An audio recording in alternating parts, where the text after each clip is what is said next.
right. Okay, I think we are live. Hello there, everybody.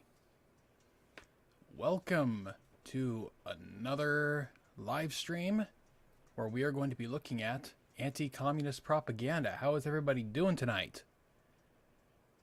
Guess I gotta do the usual.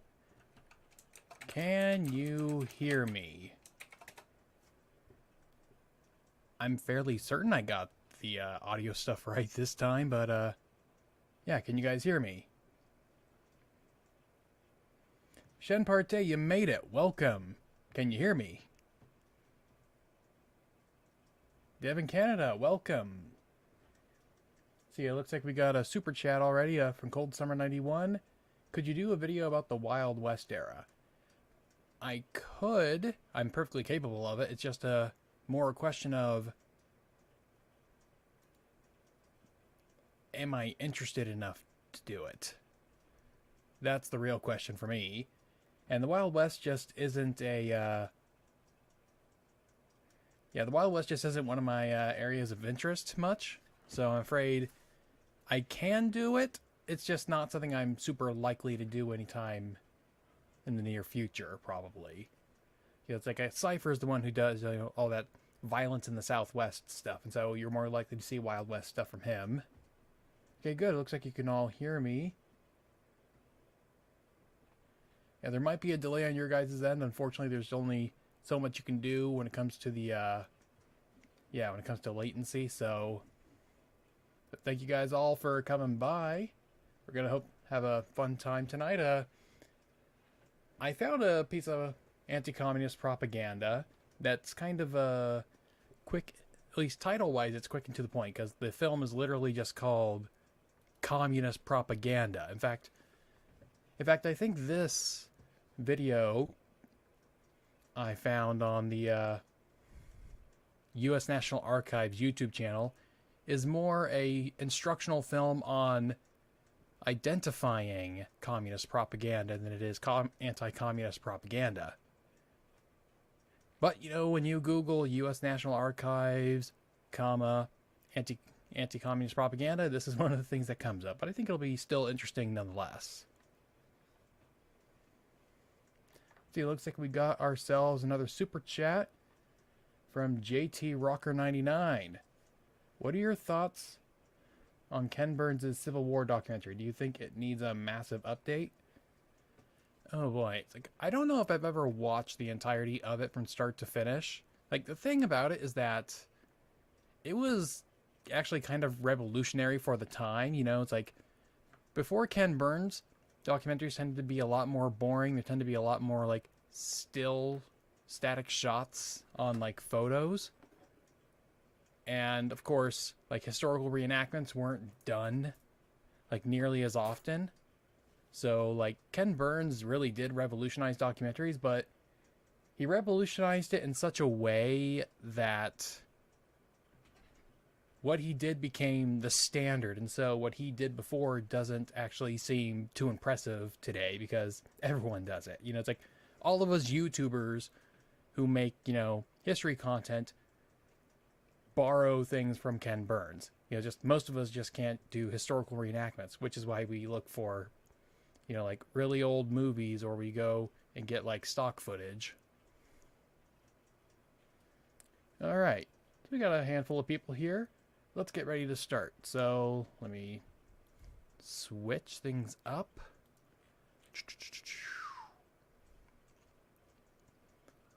Okay, so tonight's film is called Communist Propaganda, and it was an instructional film made by and for recruits at the CIA.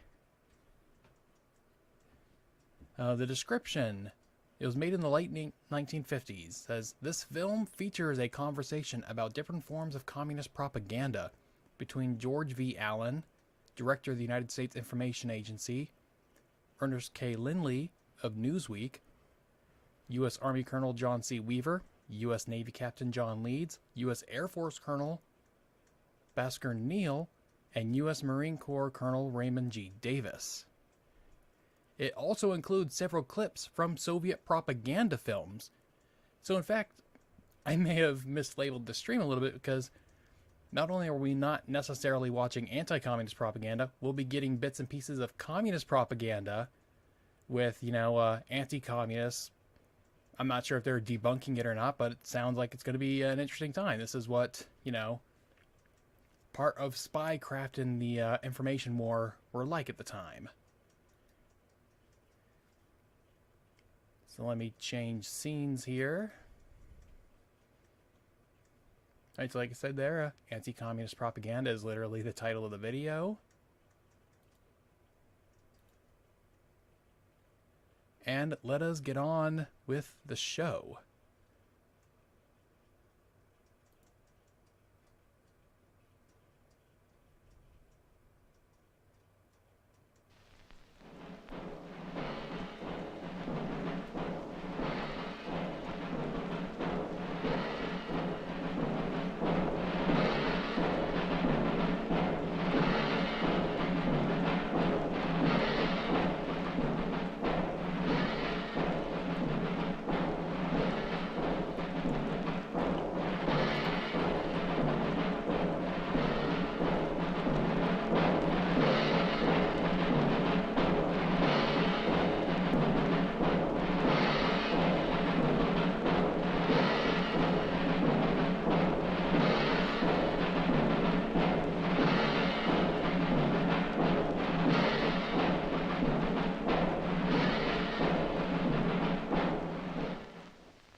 Gentlemen, as you know, Mr. Allen has been in the thick of the Cold War since its very beginning. You're familiar with his very distinguished record as a career diplomat and troubleshooter. But just for the record, let me recall a few of its high spots. 4 times in critical periods, he was assigned to frontline ambassadorial posts in Iran, Yugoslavia, India, and Greece. He has been Assistant Secretary of State for the Near East, South Asia, and Africa. In 1948, when Congress decided we ought to have an overseas information program on a more or less permanent basis, Mr. Allen was put in charge. And last fall, the President decided that this important activity needed Mr. Allen again. He brought him home from overseas and made him Director of the United States Information Agency. Mr. Allen attends the meetings of the Cabinet and the National Security Council. Mr. Allen, why is it that everything the other side says is propaganda, while we call what we say information? Lindley, the word propaganda has taken on a very bad connotation. It was originally a perfectly good word, but it brings to people's minds now the idea of twisting or distorting the truth, or even manufacturing complete falsehoods. Whereas we try in our service, our output, to give as straight the factual presentation as we can, and we feel that that is information and it should be labeled that, not called propaganda.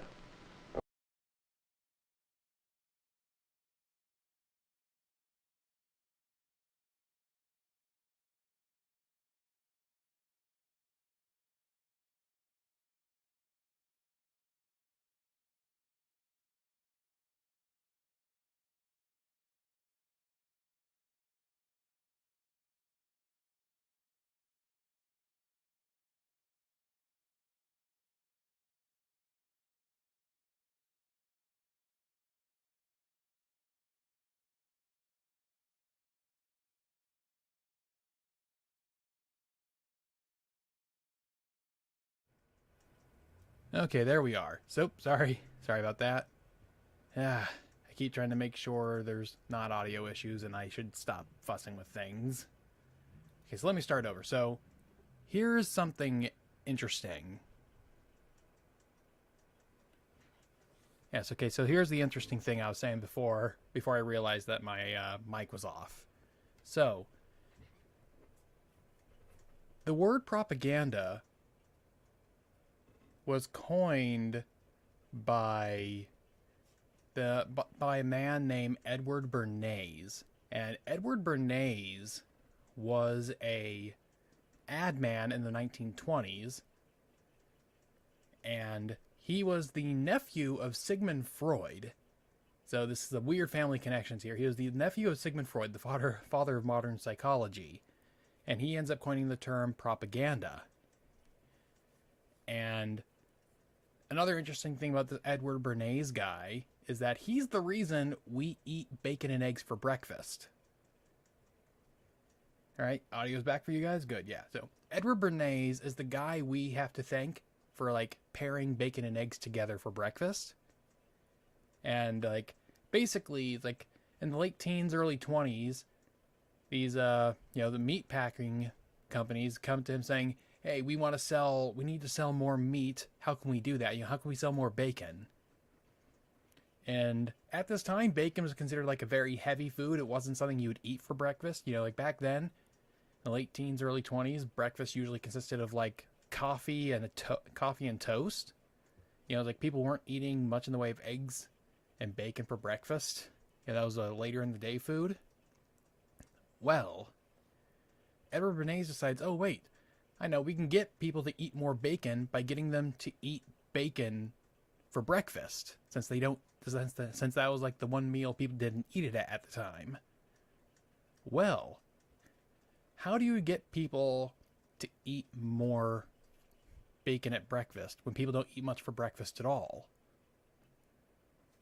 So he had this idea. He went to doctors. He found some doctors who would say that breakfast was the most important meal of the day. And therefore you should have 3 square meals a day, Breakfast is the most important meal of the day, so you should have a nice hearty breakfast of bacon and eggs, get some protein in there.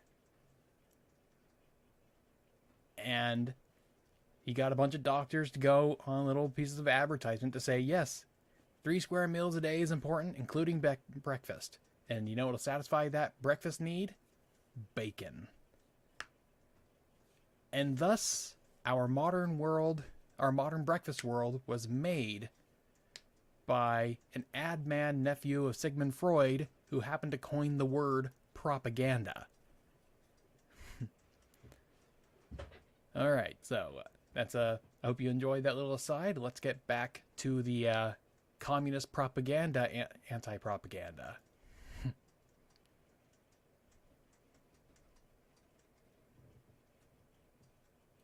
I wonder if you could give us an example of Soviet propaganda, particularly as applied to the armed services, which these gentlemen represent. Well, I had today with me a book that the Soviet government puts out for its training course of the armed services of the Soviet Union. The book is called Marxist-Leninism on War and the Army. I'll just read you one description of the way it talks about American Army officers. It said U.S. armed service officers are corrupt, weak, run by Wall Street, and, quote, professional robbers, end quote. Well, I call that propaganda. Well, Mr. Allen, that applies to all officers of the armed forces. Do you have a comparable piece of the Soviet propaganda that applies specifically to the Army? Well, I'd like to show you on that a film of the meeting of the American and the Soviet armed forces at the Elbe, the River Elbe, at the end of the last war. And you'll see how the Soviet government and their information service presents this meeting of the two armies. Could we have the film? Let's see what really happened at the Elbe before we view scenes from the Soviet film. We are outside of Torgau, Germany, on the 26th of April, 1945, at the first official meeting of the American and Russian armies. The film you are seeing was made by Signal Corps photographers of the United States Army. You will see a glimpse of the Elbe River Bridge in the background. The meeting took place to arrange a meeting of Corps commanders on the following day. Prior to this time, only patrols of the two armies had contacted each other. Here are Major General Emil F. Reinhardt, Commanding General of the 69th Division, 5th Corps, United States Army, and Major General Russakoff, commanding the 58th Guard Division, Red Army. General Reinhardt said, and I quote, "I crossed the river and waited for a short time as the Russians thought the meeting was later than 1600 hours. Russakoff and I discussed the details for meeting of the two corps commanders the next day. I was impressed most with the cordial attitude of the Russians." Unquote. Now to the Soviet version, complete with Korean dialogue. 중요동무 보고하겠습니다. 아? 연합군 미국 사람들입니다. 참 전쟁 끝판에 비로소 저희 동선으로 보게 되니 정말 재미가 있는걸? 저리가.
Oh, made in Germany. 큰 베이스.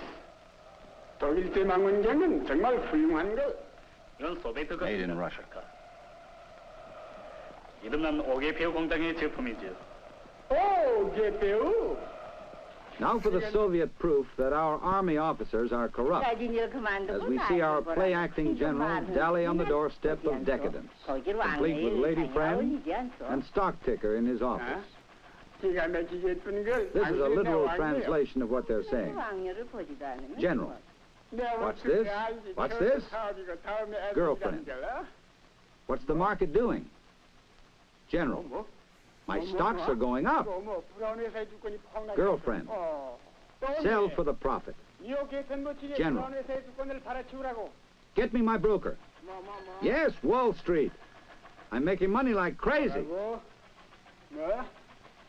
어? 요새 영국에서 제목값이 2배로나 올랐어. 2배로나. 2배로나. Mr. Allen, what do the communists have to say concerning our Air Force? Huh. Okay, hold on. I'm getting a heads-up warning saying that there may be some copyrighted audio in the stream. Is the stream still on for you guys? Is there anybody still here? I just want to check, you know. You guys still up there? You still awake? Wherever you are?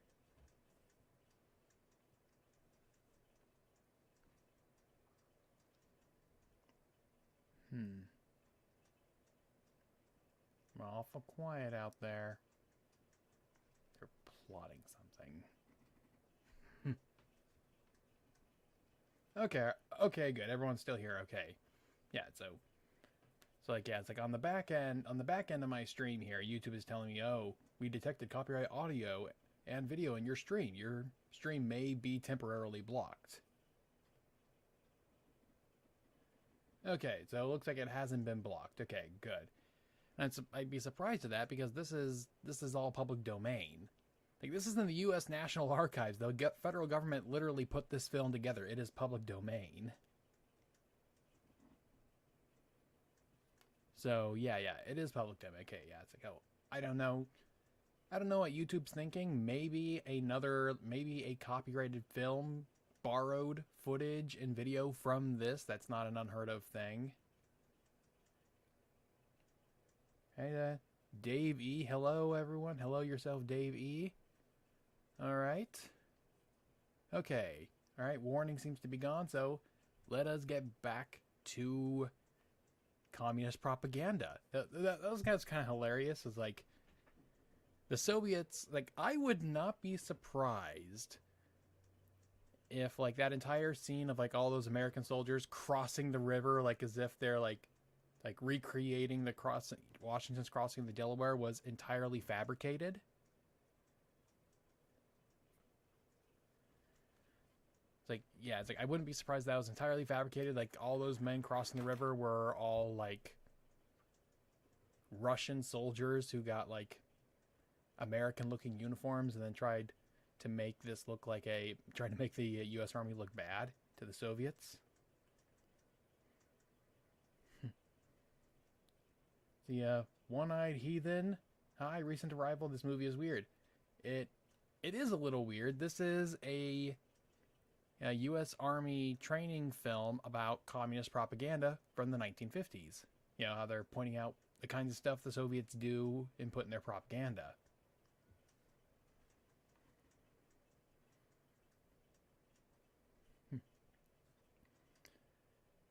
Built for Speed 101. Hello in live chat. Well, welcome, Built for Speed 41. Yep. So yeah, more than likely all that stuff that made the American Army look uncouth was most likely all Soviet actors.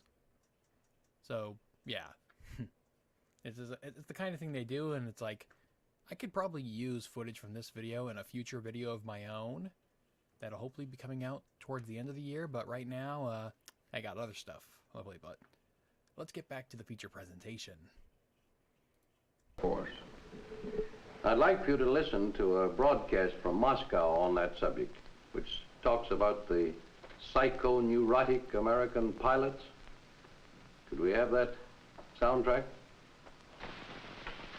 You are tuned to Radio Moscow, broadcasting in the 16, 19, and 25 meter bands in the shortwave, and in the medium on 216.6 meters. An Associated Press dispatch tells us that an American Saberjet accidentally dropped some rockets over Florida. The population has been alerted and warned of the serious danger. This brought to mind a secret report of Dr. Frank Berry, medical assistant to the Secretary of Defense, which made me doubt that the rocket fall was the result of an accident.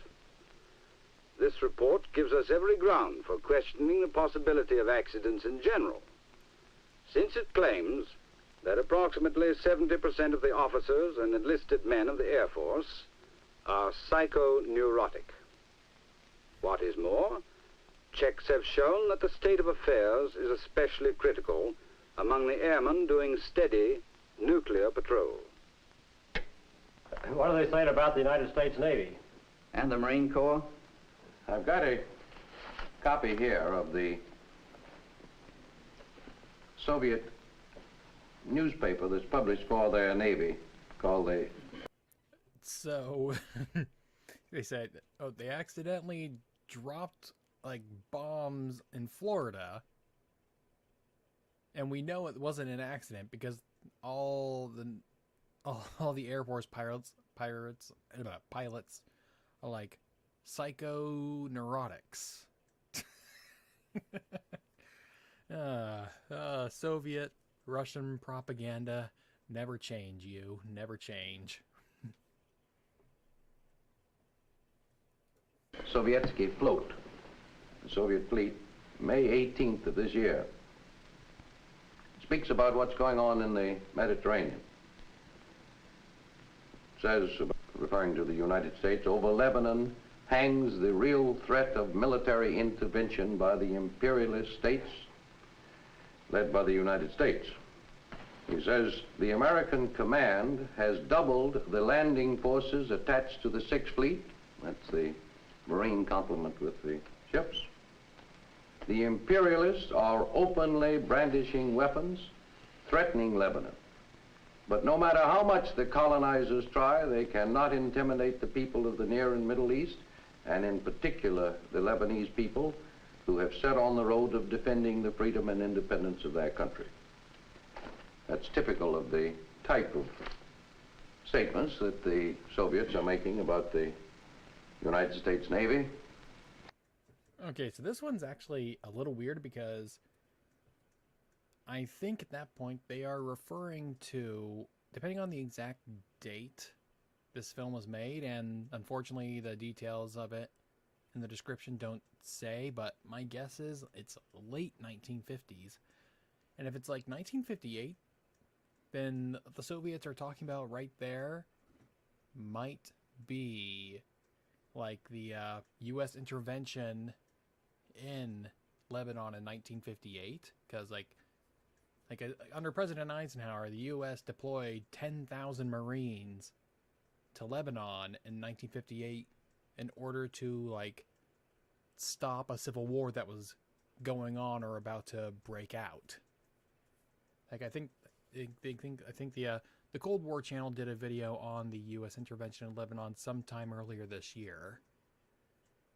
And I'm working on a project that partially involves that event as well, so that's a sneak peek for the next video.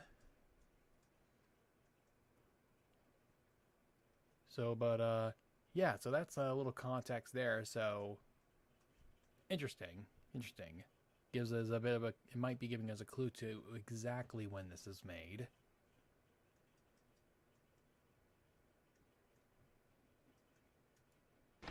And the Marine Corps, tools of imperialists, colonizers, Wall Street, so forth. Mr. Allen, don't the Soviets in their propaganda attempt to show also that Americans are opposed to all the colored races? Yes, they do. I've seen that particularly when I was serving in the Far East and in India. They try to make it appear that the Americans are the most race-conscious people in the world. Actually, the experience of people in that part of the world dealing with Americans is the best way to counteract that. When our naval ships or our armed services units are stationed in those parts of the world, the integration that takes place in our armed services is the most useful way to combat that type of Soviet propaganda.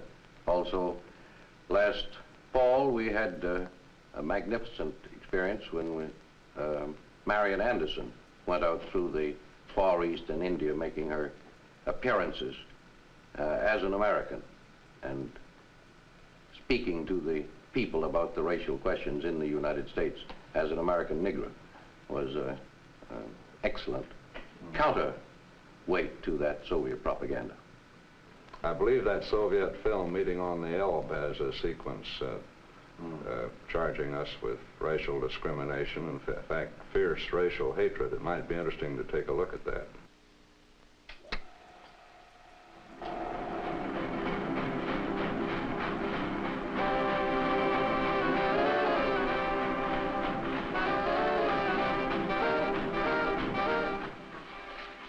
This sign in German and Korean says, "This is your home away from home."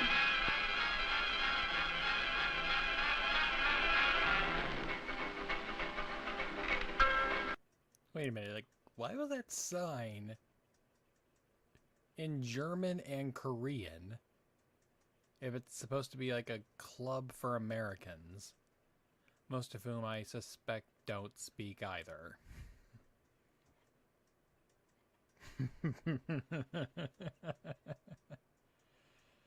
Oh, Lord.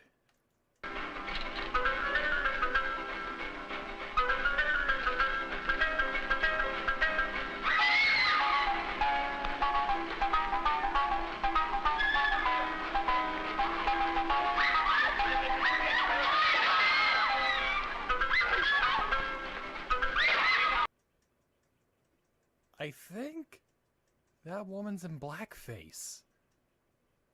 I think this person here... Yes, this woman right here is supposed to be African American. I think that's just a Russian in blackface.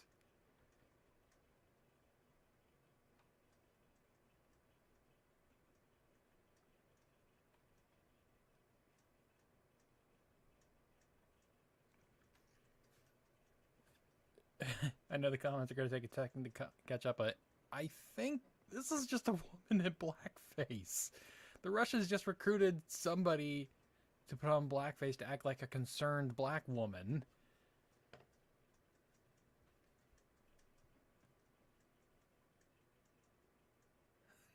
Good Lord.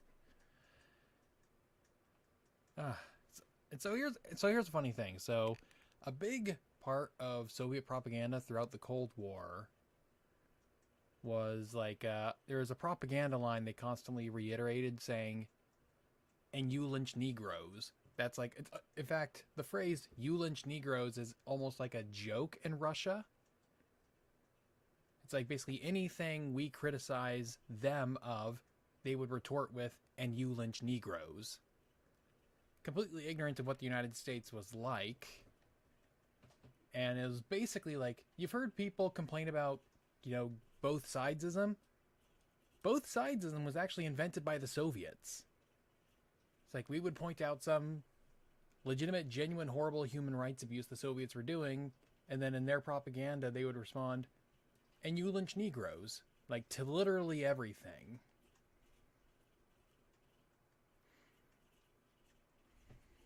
So yeah, so this is it's a fun little bit of historical context there. I want to do something about that topic in the future, but that's way down on the list.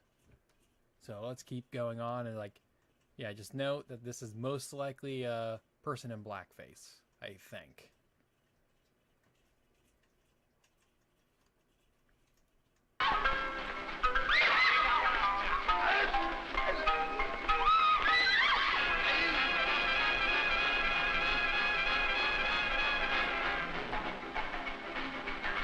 This scene from the Soviet film, The Partisan, depicts another army activity for the Oriental theatergoer. It is the fate of this Korean girl to be taken up the hill for a dawn execution.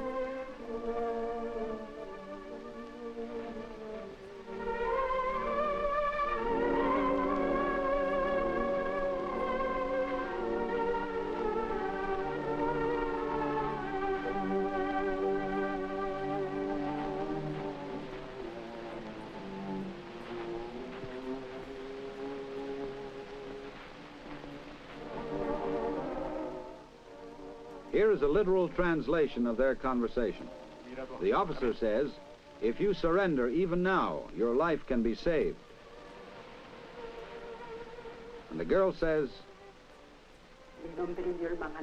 "The daughter of the partisan, even though captured by the Americans, is certain that you will pay. It pains me not to live to see you pay." Mr. Allen, the communist propaganda system, its organization, it appears to me that this must involve quite an elaborate chain of command, if I may use that term. I'll draw your attention to this chart here. The Soviet government has gone all out for propaganda. That is, very recently we've seen how they've written several letters, Khrushchev or Bulganin, to President Eisenhower.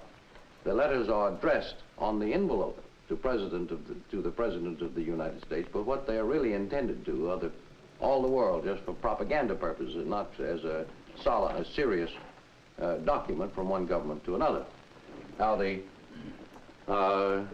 Soviet government is headed by the Party Presidium. That's just a small group of people in Moscow who run the 200 million people of the Soviet Union in their hands. There are two elements, the government and the party machine. Those are quite separate. The government is merely a bureaucracy. The party machine really has the power. They use all the means of communications and contacts with foreign people to spread their propaganda. Just take, for example, radio. The Soviet government, every week, in some 50 foreign languages, sends out 2,300 hours of broadcasts beamed towards foreign countries in foreign languages. You say, how can you do 2,300 hours in 1 week? It means in each language they do so many hours, and if you multiply that, the number of hours by the number of languages, 2,300 a week in broadcasts. They have mass books and publications which they send abroad in various foreign languages. Interestingly enough, many of those books and publications that they use in the Near East and the Far East and South Asia, India and those countries, are in English, because that's the best language to reach the intelligent public in those countries. They use films. They use exchanges, that is, exchange of visits. They bring large numbers of Indians or Egyptians or Chinese or Greeks, anybody else they can get to the Soviet Union, give them tours around the Soviet Union, send them to universities in the Soviet Union. Great party congresses of the communist parties in all the countries. They call together and have big meetings in Moscow. Going back here just for a minute for exchanges, the Soviet Union put on one stunt last summer in which they spent more money than the entire United States government does on all of its information and cultural relations work for a whole year. For 1 month in Moscow, the Soviet Union had 50,000 students from all over the world brought to the Soviet Union for the great youth festival that we hear about. The 50,000 delegates to the youth festival are gathered in the Moscow Stadium to hear about the Soviet version of peace. The delegations parade around the huge stadium, waving gaily through the capacity crowd.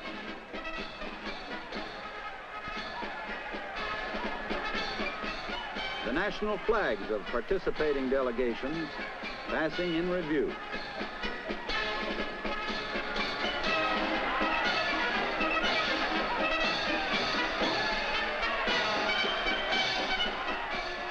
Followed by groups displaying their national dances.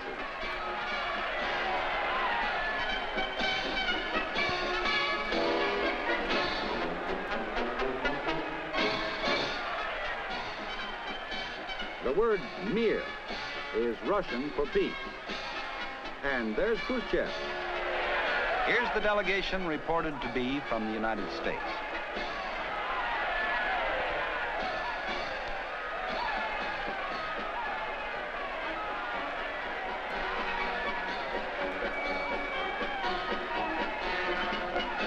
In keeping with the festival's theme, the Russian hosts release hundreds of white doves, the age-old symbol of peace. And the daytime entertainment climaxes with a spectacular display of precision formations.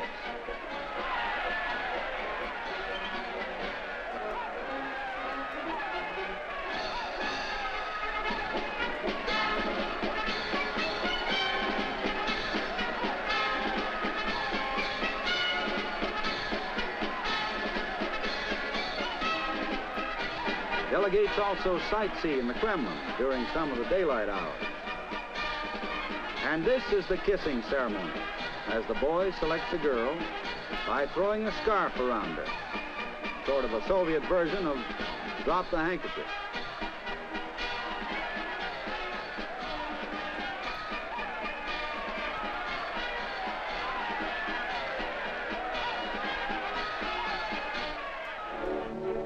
Some are entertained at the Bolshoi Ballet.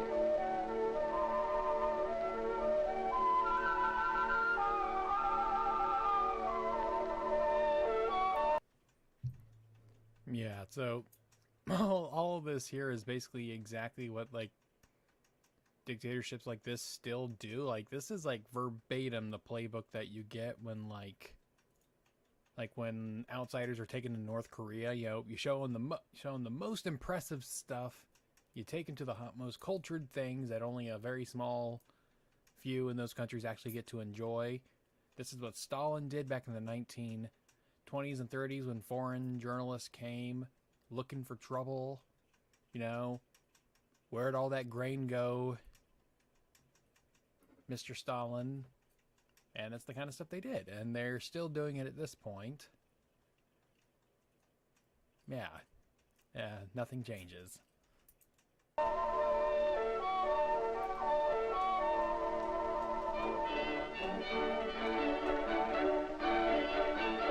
Outside, in the streets and parks of the city, there is entertainment of all kinds.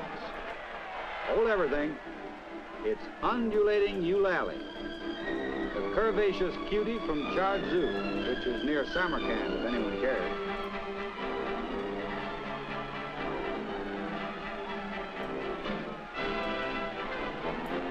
But it's back to the stadium for the grand propaganda finale.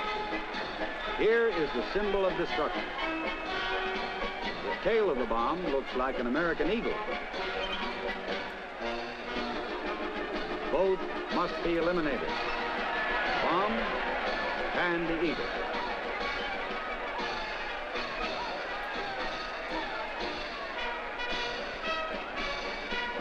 The cards say peace in Russian, peace in English, and peace in French. Mr. Allen, what percentage of the people who attend these festivals that you mentioned are communists? Well, we don't have any exact figures on that, but the best we can calculate, of the 50,000 that went to the Soviet Youth Festival last summer, we estimate that about half of them were non-communist. That is perhaps 25,000. I was in Greece at the time myself, and I know that I think there were about 200 Greek young people went to the Soviet Union for that festival. And many of them were just going for the ride or wanted to get the trip. It was a chance to go and see the Soviet Union. And as long as the Soviet government will pay all expenses, actually, in that case, the Soviet government took a young man from Greece, took him to the Soviet Union, kept him there for a month in good hotels, accommodations, food, all expenses, traveling around the Soviet Union.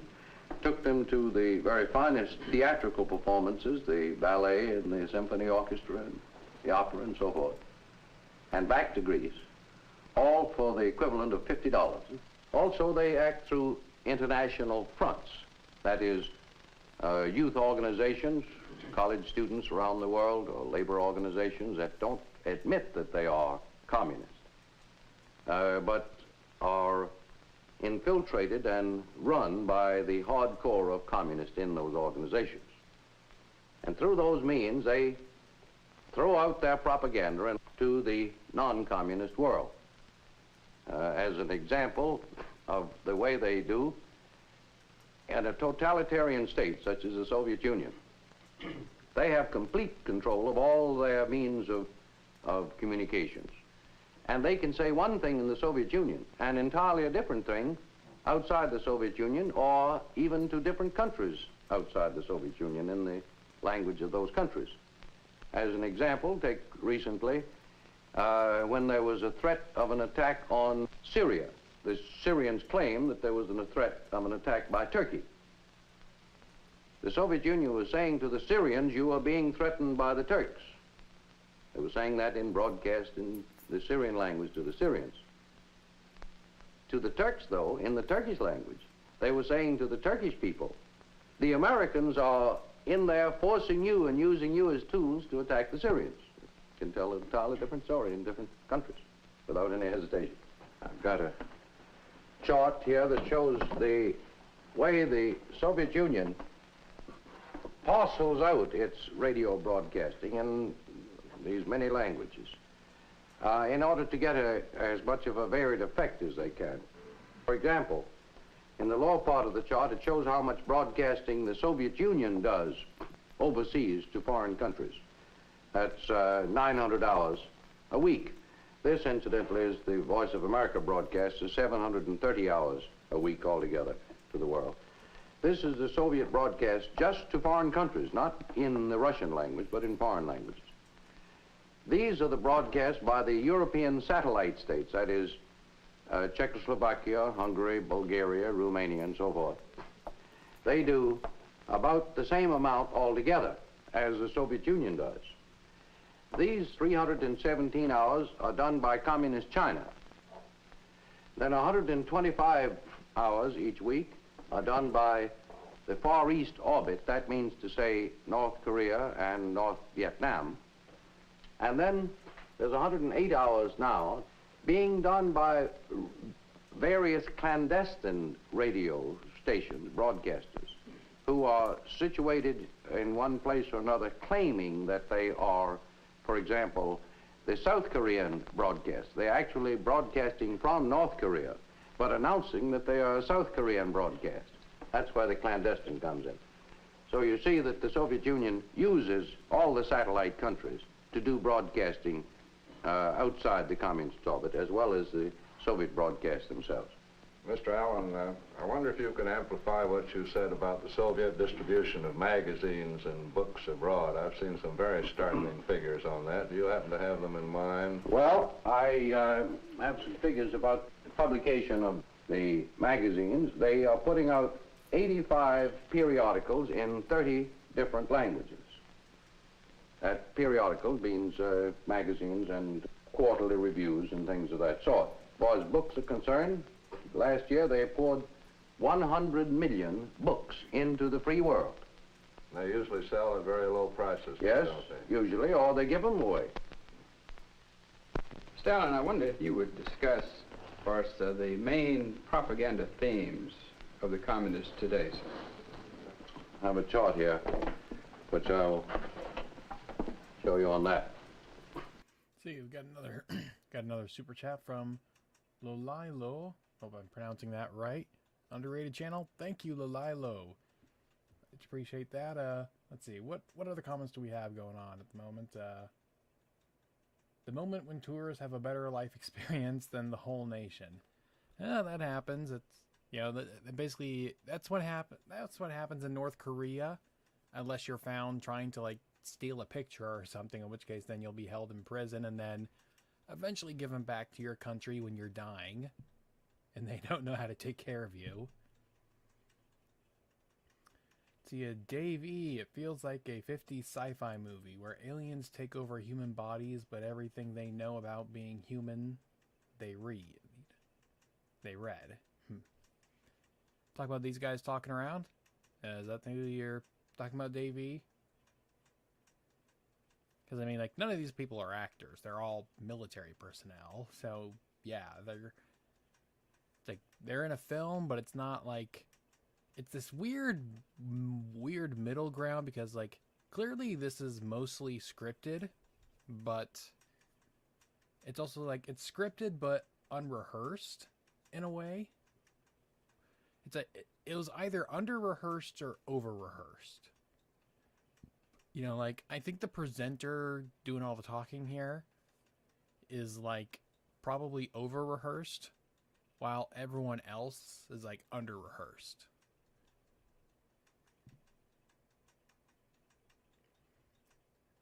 See. So yeah. So again, thanks for the super chat, and let us continue. We got about 15 minutes left in this film, and we might go do something. We might watch another shorter one after this one. So let's see. These are just taken 5 sample propaganda themes of the Soviet Union. One of them is that it's the United States that puts up the Iron Curtains, while the Soviet Union seeks closer relations with everybody, that we are the people who have the real Iron Curtain, and they just want to embrace the world. Secondly, they're constantly saying that the United States is a warmongering country, that we want to bring about a world war, whereas the Soviet Union seeks peace and disarmament. They say that United States capitalism can no longer compete with progress under Soviet socialism, that they're going ahead of us in production. They also say that the communist countries will surpass the United States and its allies in growth and strength, and also that the United States is fighting a losing battle to maintain its colonialist hold on the new countries of Asia and Africa, that we are the imperialists and we are trying to dominate those countries, but their national spirit will survive. Mr. Allen, these are all examples of communist propaganda successes. Aren't there some things which they can't cover up even with their highly touted propaganda? Yes, lots of them. For example, just very recently we've seen the very bad effect on the Soviet public relations posture in all countries, particularly in Europe and the United States, by the execution of the former Prime Minister of Hungary, Nagy. There have been tremendous demonstrations now in Paris and London and Bonn and other places by socialist and left-wing fellow traveler people who are terribly annoyed against the Soviet Union because of the execution of Nagy, and there's nothing that their propaganda line can do about it. They've just lost a great deal of support. Stalin, aren't the communists using film a lot in this propaganda?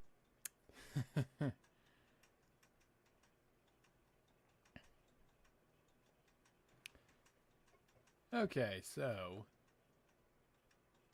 yeah, they were just talking a second ago about, oh, it's like, what are some things that the Soviet propaganda hasn't covered up? And they talked about, the what went on in Hungary in 1956. It's like, yeah, there's another thing that went on that they were very good at covering up and that no one in this room apparently knows about, and that, of course, was the Holodomor.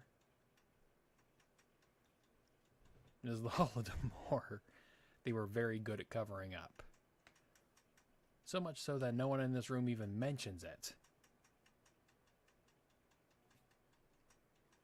Something, plug for my previous videos. Alright, let's move on.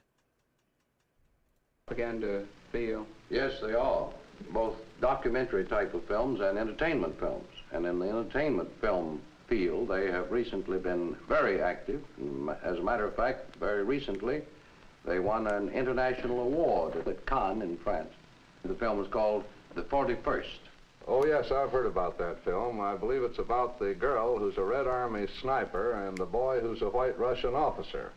They're shipwrecked and fall in love. But they have a quarrel over communism, and that proves fatal. Let's see what happens in this communist love story.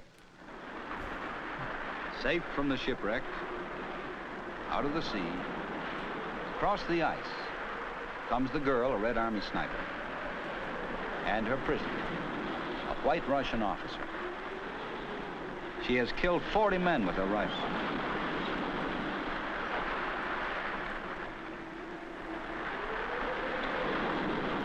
Got lots of fat. Yes, but will it burn? On the Volga, we often use it. Burns better than wood.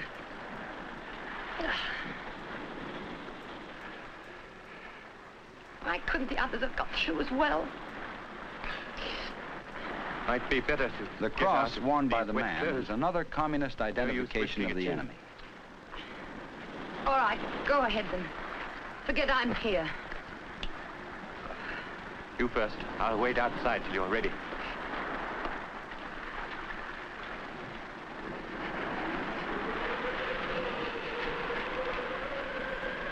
Don't be an idiot. The wind's still raging. You're liable to catch your death out there. I was only trying to save you embarrassment. You and your high and mighty ways make me sick. This is a front line, not a drawing room.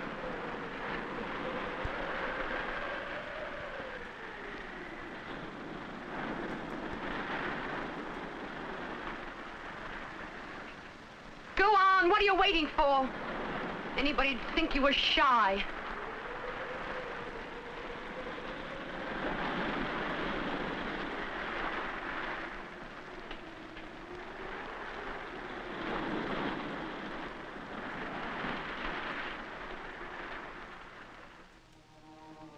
Communist girl, eager to fight, now finds her prisoner sick and discouraged. A never-ending tide of hatred and death. It's all just a gory nightmare. No one likes it, but it's the price of progress. Yes, and you can have it. As far as I'm concerned, all I want is peace. And my books. In other words, you don't care if our enemies scheme to destroy us. So long as you can read your books, others can go hang. I say let them. Damn it! Why should I take the world on my shoulders? Besides, what has the world done for me? Search As for a the man truth who and opposes Each communism, claims his right. our Who's hero the judge? becomes confused. There are so many truths. The German, the Russian, the Mujik, the ruling classes, the Bolshevik. I say, to hell with a lot. I don't care what happens. Leave me alone. I'm out of it all, and I won't soil my hands again. What you're saying is others should poke in the mud for your honor. That's their own affair. I don't care. I'm no longer interested. I see. Mariutka, don't be angry. Wait. I don't mean to hurt you.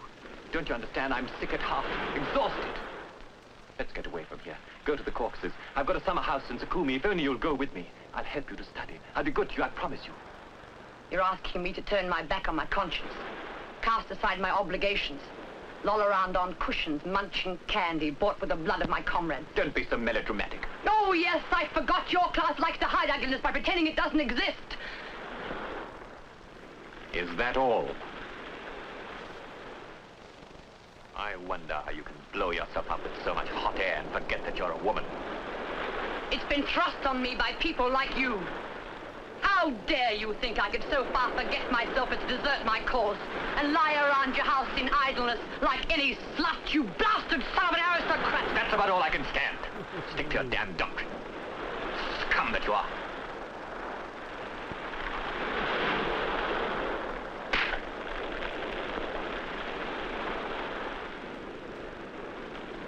It's lucky for you that there's such a thing as chivalry towards your sex. I hate you!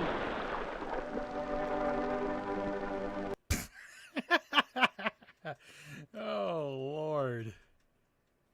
Like, I don't know, that's just the translation, or if Soviet cinema really was that bad. Maybe a little bit of both, but oh my God, that was awful. Oh, Lord, that was awful. I'm not sure if it's awful in an amazing way yet, but it was awful in either case.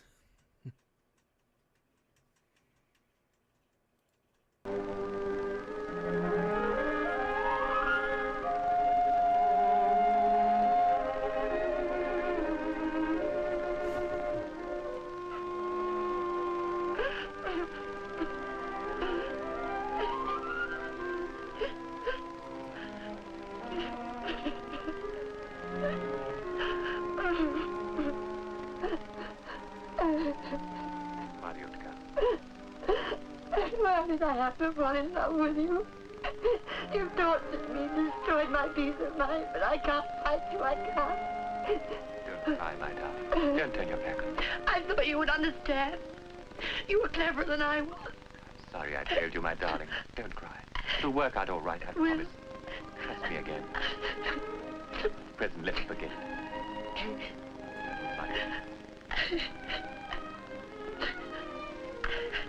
I love you so much.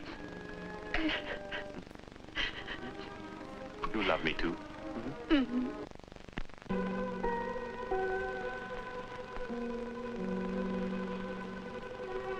Oh, I'm sick of waiting to be rescued. Her love If blooms the when fishermen he don't embraces. turn up in the next 3 days, I'll commit suicide. Hey, where's all that courage I credited you with, huh? Shows what a demoralizing effect you have on me. I should have had more sense. Yes. You and your wishful thinking. I can only hope I brought you down to earth a bit. Have I? Oh, you have. So you admit you were wrong? Yes, it's all clear as day to me now. Thanks to you, I've stopped fumbling at last. I was wrong to think I could go back to my books. There's work to be done. There's a life to be lived. And damn me, I live it. I warn you, I'm no longer... Simp? God, it is... Oh, yes, you have convinced me I was wrong. Yes, the Bolshevik cause is amazing. Oh, Lord. Yeah, so Looks like somebody wants to find this movie, but go ahead, find it. Just look up communist propaganda, and you can do some more digging from there. Lord. Longer meek and mild. From now on, I'm a man with a purpose. Oh! You might at least tell me what that is. All right. As I see it, my country needs me now more than ever. Idealism must give way to realism. For it's plain that if her destiny is to be left in your hands, I dread to think what a mess you'd make of it. What? By all that's holy, a sail! A sail! The fisherman! Ah! Save me,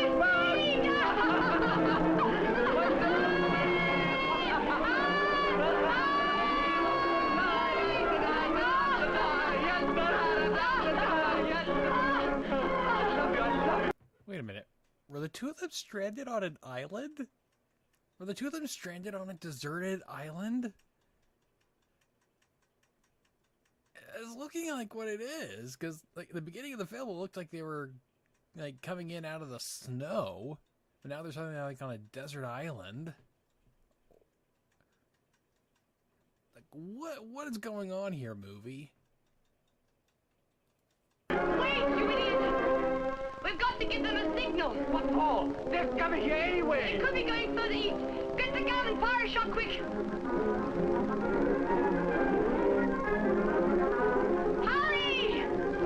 Got it! Hands up! Don't be an idiot, fire it! Then give them three.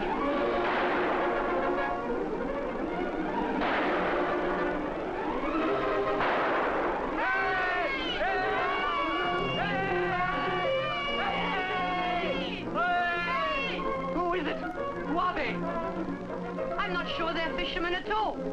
You'd better fire another shot.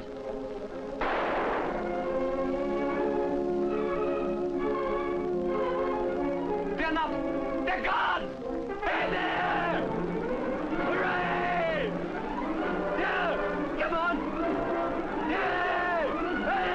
Stop! Stop! You're my prisoner! You shan't escape again!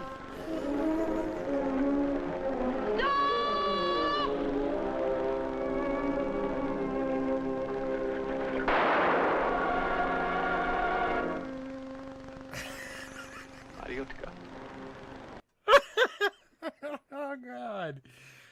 Bolshevism's amazing. Oh, those are my people. I'm out of here, bitch! And then get shot. Oh, good Lord, Soviet cinema. What are you doing? 41st victim of her rifle. And the title of the picture. Mr. Allen, how can we compete with this communist propaganda in view of the fact that the communists can resort to any deceit, whereas we have to stick to the truth? I think, first and foremost, that we should do more of what we've just been doing this afternoon. That is, we should recognize Soviet propaganda when we see it or hear it. Sometimes it's very subtle, and sometimes it's in a disguised form. But most Americans don't realize how much of it is being put out or what it is when they see it. Now, secondly, we must do more ourselves. That is, more counter-propaganda and more presenting the story of the United States and the American way of life and the democratic principles that we stand for. We are doing a great deal. This afternoon, we've only considered what the Soviets are doing in this field, but I haven't talked about what we are doing and don't think we've been folding our hands and doing nothing. We haven't done as much as we should because we Americans are not inclined very much in the propaganda field, but we've realized that it now has to be done, and we are doing more of it. But thirdly, and perhaps more important, we should do everything we can to deprive the communists of fertile ground in which to plant their propaganda. Now that means, as far as the government is concerned, that government should follow policies which make the United States admired and respected and liked as much as we can. I know that there are many cases in which we can't please everybody, quite true, but our policies should have a public relations aspect to them and should win friends. But more than that, each of us individual Americans should behave, act when we are dealing with foreigners in a way that makes foreigners like us as individual Americans and respect us. And then these signs like Yankee Go Home, we'll have them, they'll continue. But they won't have fertile ground, they won't catch on if all of us Americans, civilian and military, behave in the way that we should. Thank you very much, Mr. Allen, for this very interesting discussion.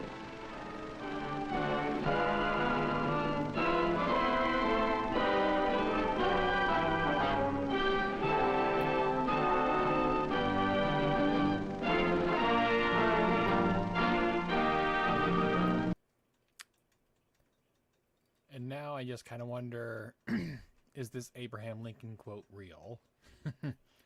You may fool all of the people some of the time. You can even fool some of the people all the time, but you can't fool all the people all the time. You know, I think I've heard that quote attributed to him before, but I don't know if it's actually from Lincoln, you know. Kind of like that other quote that's attributed to Winston Churchill about, you know, like, a lie gets halfway around the world before the truth can put on its shoes. Or, you know, you can't believe everything you read on the internet. Quote, Abraham Lincoln. You know, that kind of stuff. But yeah, that's communist propaganda. You can find it on the U.S. National Archive YouTube page if you want to dig more into that yourself.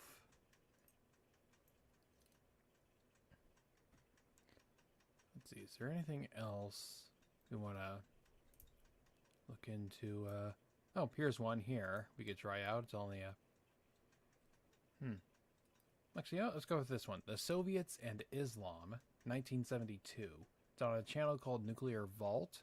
I looked at this before. Nuclear Vault is another one of these channels that houses a bunch of public domain films. So let's check it out.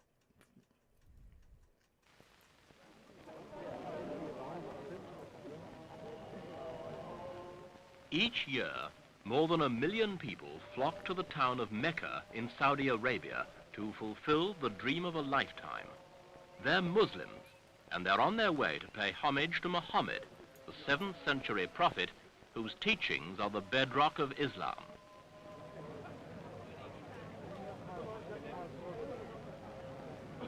There are 450 million Muslims in the world, 1 in every 7 people, and they all regard Mecca as their spiritual home. And at the core of it, the Kaaba, a black marble building sanctified by Muhammad as the most sacred shrine of the faith.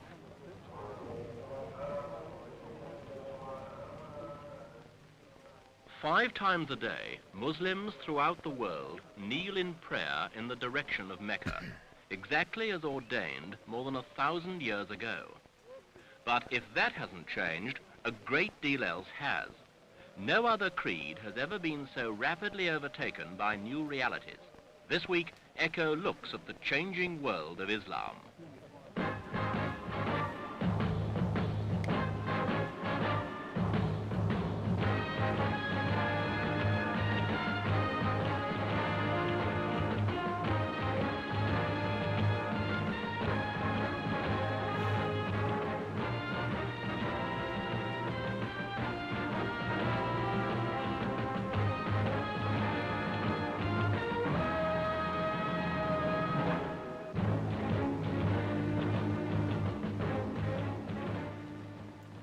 The Muslim faith, enshrined in the Quran, the book of Muhammad's teachings, upholds the worship of an invisible God, of whom Muhammad was the earthly prophet.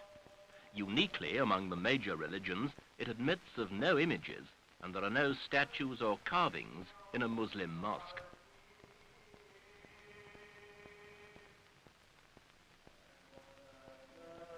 Islam means, literally, submission to the will of God through obedience to the Quran.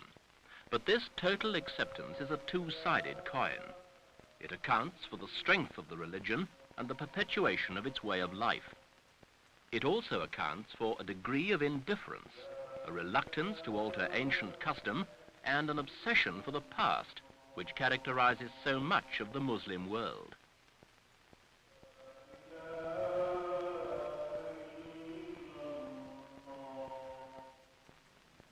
And the nearer the center of the faith, the slower has been the recognition that the rest of the world is a changed place.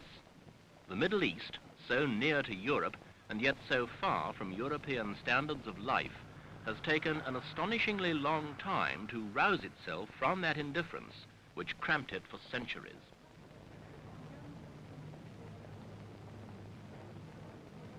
Overlooked, brushed aside, the Arab peoples contented themselves with an acceptance of their fate, content, as always, to submit to the will of their God.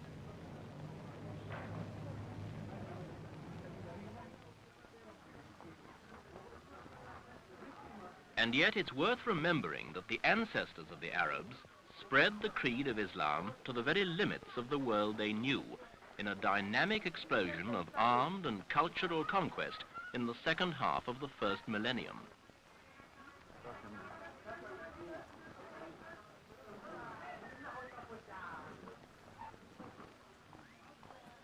From the Mediterranean to the mid-Pacific, from southern Europe to the middle of Africa, Islam is a faith, a creed, a vital force in the lives of millions.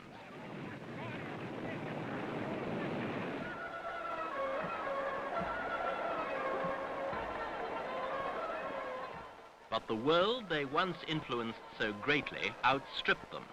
The energy with which they had once become great ebbed away, and a people who were once outward-looking became introspective and withdrawn, finding comfort in the only thing which remained constant, their faith.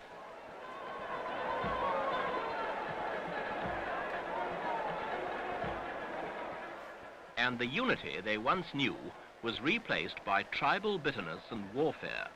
For centuries they turned their swords on each other. What they lacked was a common purpose, an outlet, a reason to unite. They waited for it for hundreds of years and found it only a generation ago: Israel. 2 wars with Israel have unified the Arabs as never before. Traditional bickering still divides them, but the will to unite has been kept alive by a new kind of leader. Gaddafi of Libya, Naimiri of Sudan, and Gamal Abdul Nasser are 3 who have fed the fires of Arab union, seeing it as the only hope against Israeli superiority. The most charismatic of the new Arab leaders, Nasser, led Egypt into far-reaching alliances with the Soviet Union to mount his anti-Israeli crusade. Since then, Russia has poured vast numbers of military advisors and quantities of military equipment into Arab hands, and supervised the training of Arab troops to use them, well knowing that the communist cause is best served by prolonging the crisis. The Arabs seem to be intent on rushing headlong into a 3rd war with Israel. Nasser is dead, and the banner of Islamic and Arab unity is not firmly in the hands of a successor. But whoever finally seizes it may find that his most lasting legacy is a binding alliance between Islamic Arab states and a nation which represses its own Islamic peoples as a matter of official policy. There may not be much to cheer about. But this is.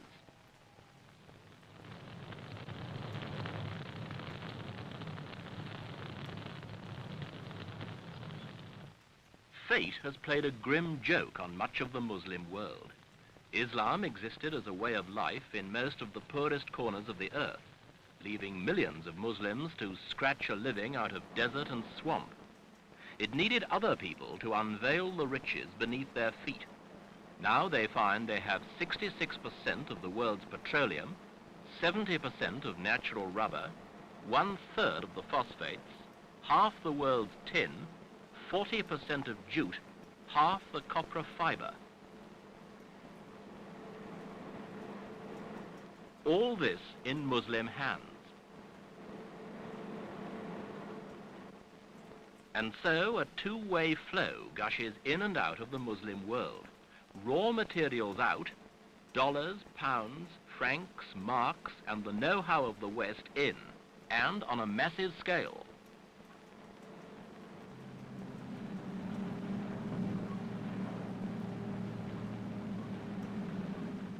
The influx of money and industrial experience is generating major changes, particularly in the Middle East and North Africa. The age-old problems of poverty, ignorance, and isolation are beginning to yield. And so is the formerly inflexible lifestyle which for centuries typified the Muslim world. Now it's on the move, lubricated by oil, and the money the West pays for it.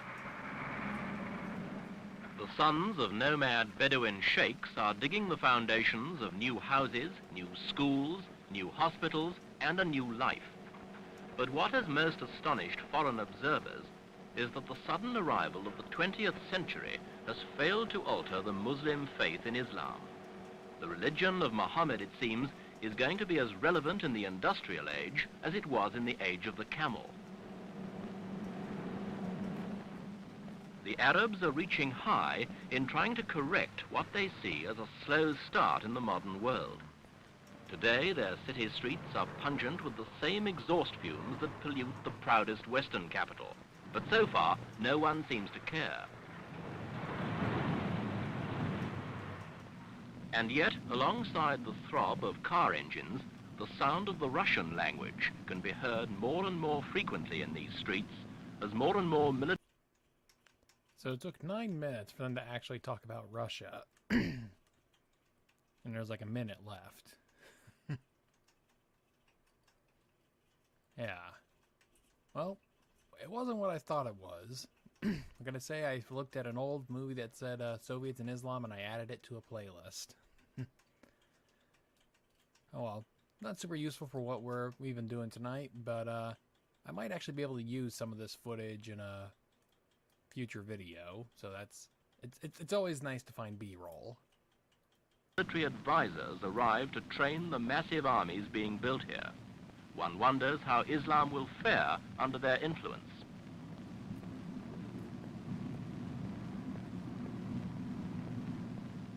If the Arabs are currently in the driving seat, where will they lead the rest of Islam's 450 millions? Will it be that increased Soviet presence guides them away from their faith? Or is it that Islam is repeating its history, absorbing other cultures and turning them to its own advantage? The opportunity is there for today's modern Islamic countries to unite, to force the world to look in their direction, to Mecca and beyond.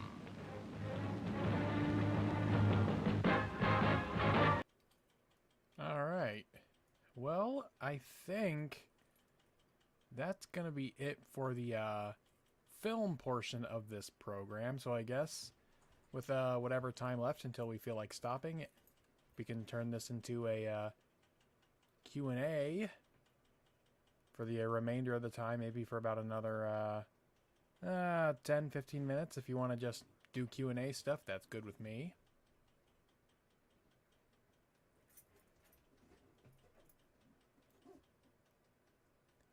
So yeah, let me look at some of the what you guys have been asking about.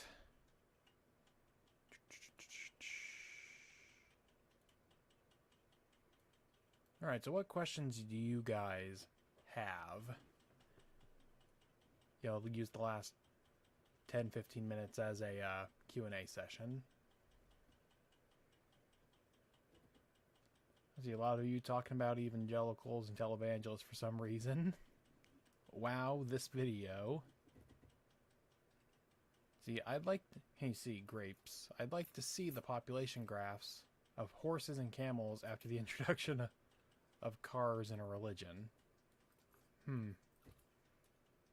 Yeah, not sure what to say about that. That last one was like, it's like, well, it's got some useful audio clips and B-roll that I can use for video, so I definitely see myself. using that in the near and sometime in the nearest future. Felipe Garcia, to your opinion, what's the worst economic policy ever imposed in the U.S.? Yeah. Well, it's hard to say. It's like there are ones that had worse. Like I guess you have to think of, well, worst at the time or worse now, because those are differences. Like there are bad economic policies from the past that I would definitely not want implemented today. Like back in the 1930s, you know, during the height of the New Deal, especially the early New Deal, they had this National Recovery Act stuff. So like this National Recovery Administration, National Recovery Act, where basically they had this symbol that was a blue eagle, and they were basically forcing businesses to like cooperate with what was more or less with price fixing, saying, oh, it's like in order, because there was this belief among a lot of New Deal economists that believed that, oh, it's like the Great Depression was caused by a lack of revenue. So in order to keep these businesses from falling under, we need to keep revenue up, and the way to keep revenue up is to keep prices high.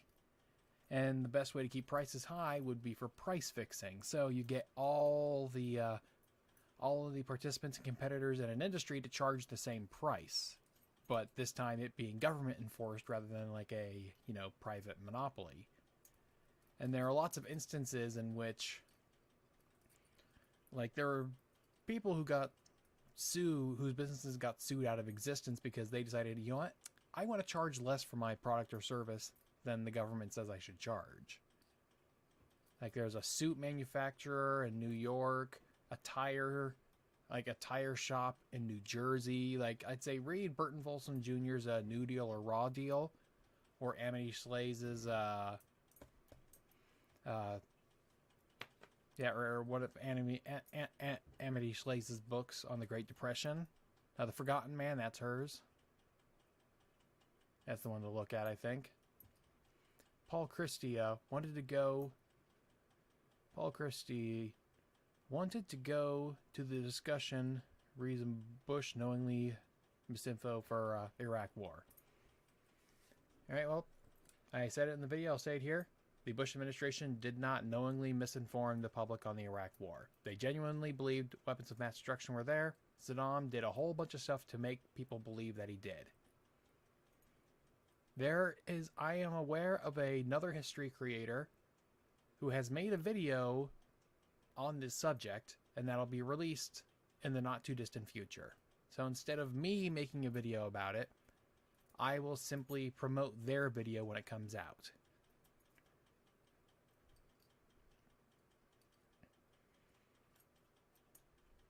Let's see, Dave E. How is propaganda going to look 50 years from now?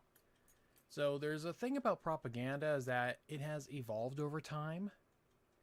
Like in the ancient world, propaganda usually took the form of like showing how powerful you were by like how you were capable of destroying your enemies, you know, or there was a time when making your enemies look as inhuman as possible. Modern propaganda is always more about like showing your own benevolence.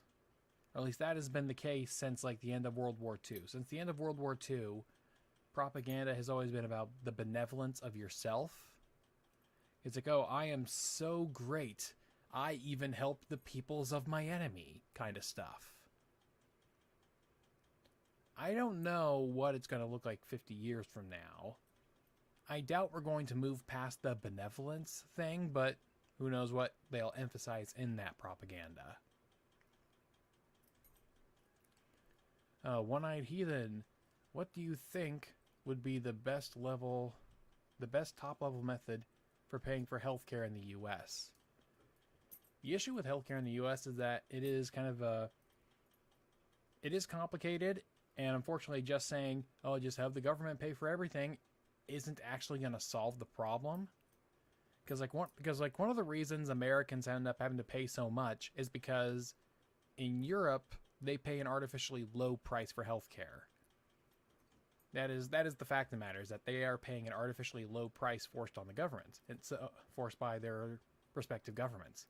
If the U.S. started doing the same thing if the U.S. started doing the same thing to healthcare companies in the U.S., so if the U.S. government started doing the same thing, what would likely happen is, sure, the price we're paying would go down, but there would end up probably being shortages of the goods and services that make up healthcare. And so, sure, you might be paying less, but you might not be able to get it at all. And, that doesn't really help anybody.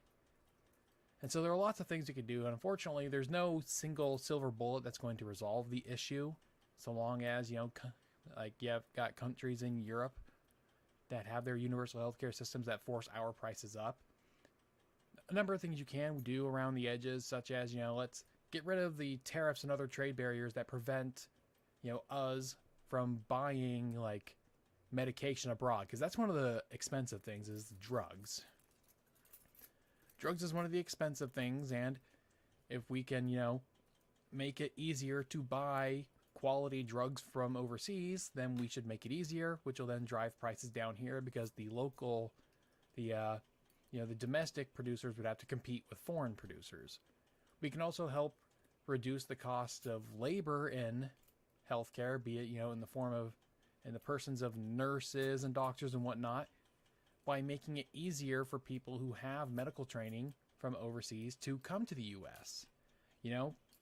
Whether it be visa programs or other kinds of incentives to bring them here, we could implement those things which, increase the labor supply of nurses and doctors, and when there's more around, and the value, of course, goes down, basic supply and demand, and so that can help reduce costs that way.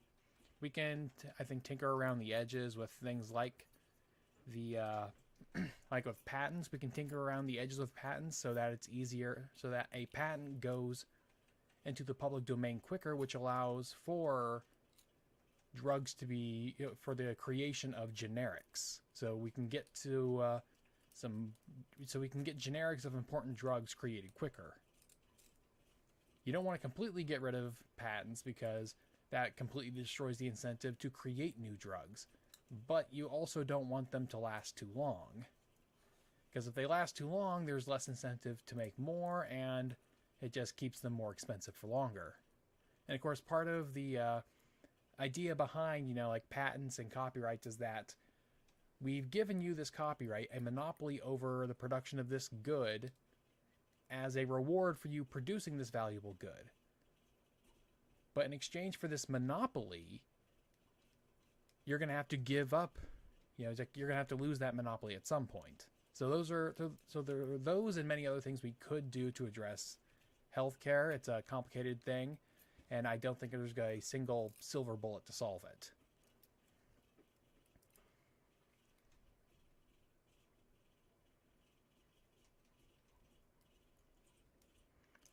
See, Felipe Garcia, any ideas of doing U.S. education system history video, or perhaps an essay with your opinion? I don't currently have any plans for videos about, like, the history of the education system in the U.S. I haven't looked too much into it. I've looked somewhat into, like, the history of, like, public sector unions, which involves teachers. That's the closest I've gotten into it. But I'm not prepared to do a history of U.S. education. Paul Christie, okay, thank you. Resurrect, knowingly versus unknowingly spread information discussed would be appreciated. How can the prices of healthcare in EU make healthcare more expensive in the US? Well, what happened, because healthcare is in large part a global market. And so, if the European countries are forcing the healthcare providers to charge artificially low prices for their goods and services, those companies have to make up for that profit loss elsewhere. And so they're going to do it in the US because there's more money in the US to pay for healthcare, which is going to make the cost higher in the US regardless of what else we do. But also, that's where you're allowed to make up for losses. That's just how it's going to happen. If we decide to do the same things the Europeans do, they're either going to do the same, same thing to other countries that have been done to us, or there's just going to be less. And so I just don't think that's a viable, I just don't think that's a good solution.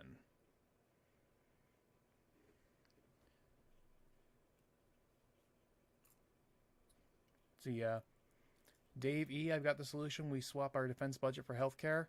That won't actually get you very much. The U.S. defense budget has, as a portion of GDP, as a portion of federal spending, it has been going down for my entire lifetime.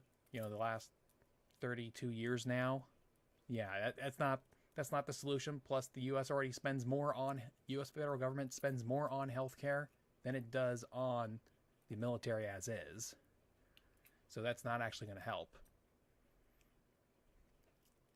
Now, Grapes, I recently watched the movie Gangs of New York and saw that the Democratic Party, Tammany Hall, relied heavily on immigrants.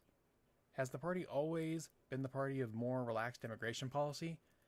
Yes and no, depending on what you want to call the Democratic Party. Like, the Jeffersonians had been pro-immigration back in the early 1800s. However, they were also initially opposed to immigration. Basically, whether the various sides have supported or opposed immigration has usually been kind of like very short-sighted, as in what they think supported them right then and there. And it just so happens for Democrats, they have, you know, on and off been big proponents of immigration.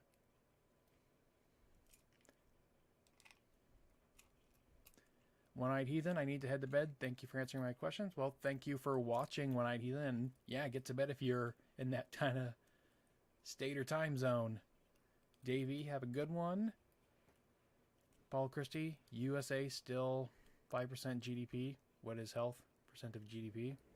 Not exactly sure what you're asking there, but I think I'm going to follow some of you guys' lead and call an end to this stream now.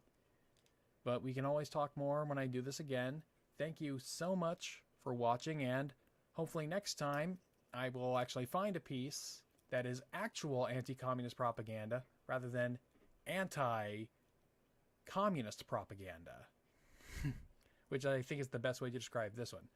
There's anti-communist propaganda, and then there's anti-communist propaganda. If we want to differentiate. Alright, one last question. Philippe Garcia, what's your most controversial modern history opinion? The great man theory of history is underrated. I want to make a video about this, but now's not the time for that. So thank you all for watching, and I will see you next time. Have a good one, everybody.